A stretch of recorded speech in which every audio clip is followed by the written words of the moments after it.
Hello there. In this video I'm going to be looking at the IB's extended essay and talking a little bit about how to do references and citations and why they're a big deal, why they're important. So let's kick off then. So first of all, citing and references, why are they a big deal? Why does everybody talk about them quite a bit? Well, firstly, in academic writing, they're super important. When you are looking at other people's ideas, as you will for the essay when you're doing research, you've got to say where those ideas come from. If you don't, it's basically stealing in terms of academic language. That's not good. Universities don't like that. IB definitely doesn't like that.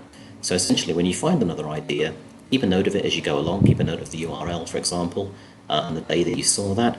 And then if you do use it, make sure you include that information. Do it as you go along. Don't do it at the very end and go back and try and find all of your different sources, because that's very time consuming.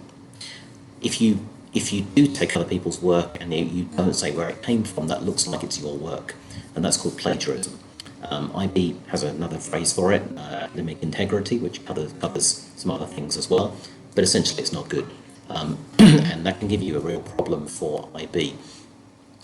If you are caught in terms of plagiarism, then the results are quite severe. You won't get the IB diploma, and in fact your school can't submit anything that it believes is plagiarised. So it's worth knowing about. It's not worth worrying about, because you know what's yours and what isn't, and if it's not yours, give it a reference and all will be well. So let's have a look then. So if we're referencing, does that mean just quoting other people's ideas and saying where they came from? But that is a part of it, but simply representing other people's ideas is not is not really research. For the EE, you're looking at what other experts think, but also how you can use that, how you can react to that.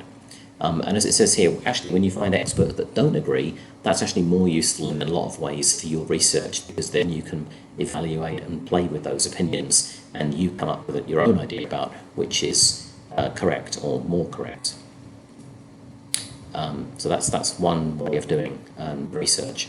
So there's a little graphic here to show you how this works. 3 real steps. First one is gathering information in. That can be through you doing primary research, you doing experiments or interviews or questionnaires, or it can be through secondary research, which is getting experts' ideas. But you basically want to get lots of data together.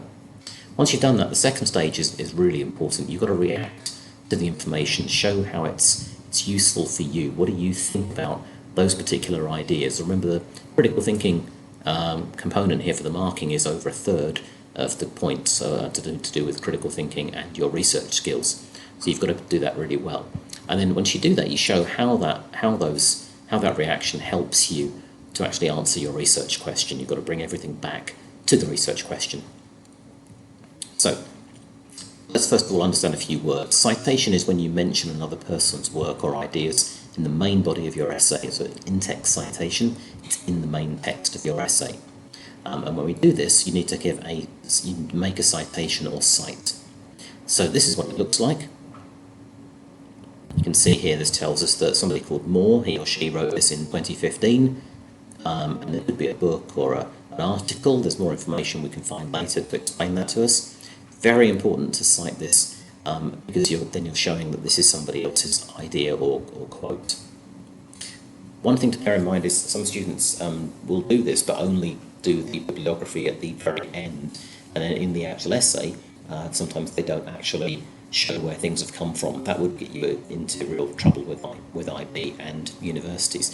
The other thing sometimes students do is try and pad out the words by whacking in huge chunks from other sources, and they may be referenced very nicely in the citations probably done. But if it looks like you're padding the words and it's just purely full of other people's quotes, again, that's not research, and that could get you into some problems. So try and avoid that. So at the very end, then you'll have a list of everything you had, which is your either references or bibliography. They're very, very similar. But if you want to know the difference, okay.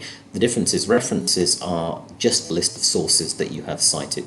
They will come at the end of the essay. Bibliography has everything that's mentioned in the essay, but also the difference is it may include other works that you looked at, but they didn't make the final cut, and so they're not actually in your essay, but they're of broader interest, possibly to someone reading your work. So this is how to cite right. At the top of Word, there's a separate video on this that I've done. It's about 3 or 4 minutes long. Very, very simple. Let Word do it all for you. That's the key thing. So first of all, there are different styles. APA is one of the standard ones. If it's a different one your school uses, click there and change it. Doesn't really matter as long as it's consistent. IB doesn't really have any preference. Once you've done that, you click on Insert Citation, and a little box will come up. And then once you've done that, you fill in the box.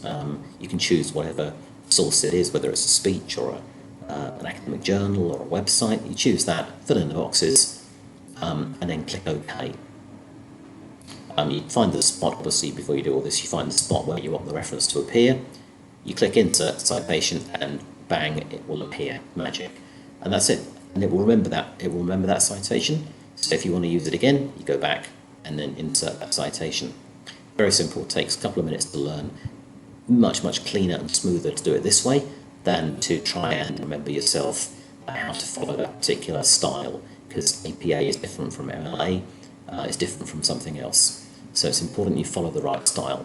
Examiners will certainly look for that, and you do get scored for presentation in the essay, so this is one of the key things for that particular criterion. It's important you know how to do this well.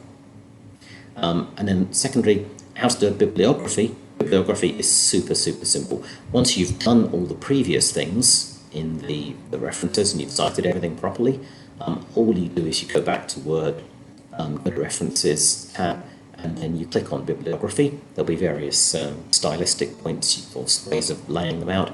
You click on that and it runs everything in for you beautifully. All done. Nice and clean. Looks fantastic. Okay. So that's really it. That's the importance of why we need to do citations, why they get talked about a lot, why they're important. Universities definitely value them, and briefly had a look at how to actually practically put them together. Okay, thank you very much.